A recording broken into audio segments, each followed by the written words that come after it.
All right, so we can solve systems of equations using matrices. Okay, so we're going to focus on this system of equation here. What we want to do is we want to set it up first. Okay, so we need our coefficients. So you can write the 1 here in front of x. If there's no value, we know that it's 1x, just like down here is 1y. So in our first matrix, we're going to do all of the coefficients. So the coefficients of x and y goes in our A matrix. So I have 1, 2, 4, and 1 right in order. Let me make that a little cleaner for you. Okay. Our second matrix is whatever variables we're looking at. So for us, x and y. If you were doing a word problem, maybe you would use different values than x and y. And then in B is our constants. So written these values right here. Keep in mind, this is in standard form, right? AX plus BY equals C. That's exactly what we want. So in our B matrix, we're going to have 6. We're going to have -4. Okay? No big deal there. Let's look at what's next. Here, whoops, sorry, thought that was going to scroll. Touchscreen. All right, so here we have our values, right, in for our matrix. And I gave you the steps here, which is really nice. We set up the matrices, right? We know that A times X is going to equal B. If I multiply this guy by this guy, it's going to bring my X values into these first ones, these Y values into my second ones. It's going to equal this. It'll work out really nicely. And you can check it if you want to. There's never anything wrong with that.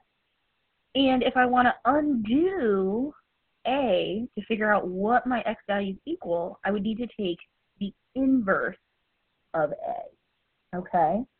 And we're going to do that. Remember, order matters with multiplication matrices. So if I put my A inverse on the left-hand side, I'm going to need it on the left-hand side here. We're always going to put it on the left-hand side. We're going to make our lives nice and easy, because if I put it on the right-hand side, I would have a 2 by 1 and a 2 by 2, and a 2 by 1 and a 2 by 2. That wouldn't work out, right? So A inverse has to come first. So I'm multiplying a 2 by 2 and a 2 by 1, right? We want our answers to have 2 rows and 1 column because I want to know what X equals and I want to know what Y equals. Okay?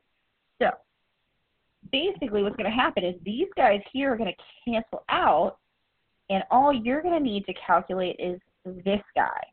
Okay? We know how to find inverses of matrices. We already did that, okay? The first thing we need to do when we figure out what the inverse is we need to know the determinant of X, right?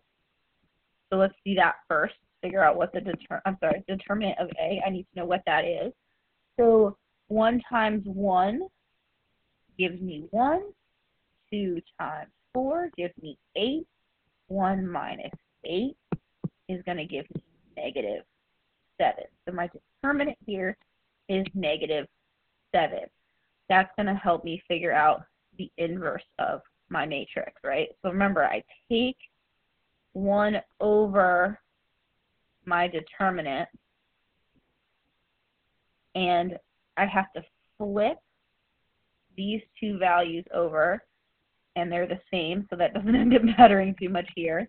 And then I need to do the opposite sign of the other two, right? So this 4 becomes a -4. This 2 becomes a -2. Okay, and I'm going to replace my determinant, since I've solved for it, with my -7. Now I know what you're thinking. I'm going to get fractions. Oh no, it's so terrible. Guess what? Okay. Be really careful with your signs here. So if I have a -1/7 times a 1, well, that just gives me a -1/7. I'm going to write it nice and big. -1/7 times a -2, I'm going to get a positive, and then the 2 just goes right over top of that 7.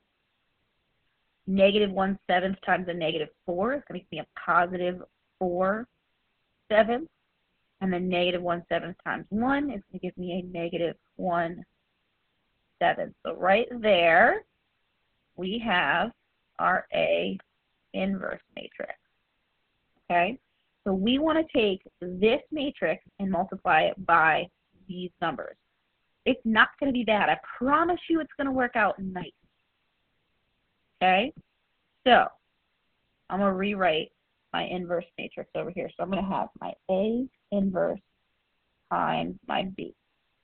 So my A inverse was 1/7. I'm sorry, negative 1/7. 4/7. 2/7. Just double check it as I'm writing things. There's so much to goof up, right? Biggest thing with these is check as you go. Check as you go. And then my B matrix is just 6 and negative 4. That is a really bad 6. Using a little touch screen. I gotta write kind of big for it to work for me. Okay, so we can totally do this, right? We can absolutely multiply these guys. This guy is a 2 by 2. This guy is a 2 by 1. My answer is going to be a 2 by 1, which is exactly what I want, because I want to know what x equals, and I want to know what y equals, and that's what we're going to get in our answer here. So if I multiply negative 1/7 times 6, this is not a big deal. We just take this number, we throw it on top, right? So I get negative 6/7, okay? 2/7 times negative 4. Remember, we're just multiplying the tops because this guy is really over 1, and this guy is really over 1. We just multiply straight across. So 2 times negative 4 is negative 8/7. For my y values, I'm going to have 4/7 times 6. So 4 times 6 is 24/7. And then for my last one, I'm going to have, I'm adding these, negative 1/7 and negative 4. So negatives knock each other out, becomes a positive, and I get 4/7.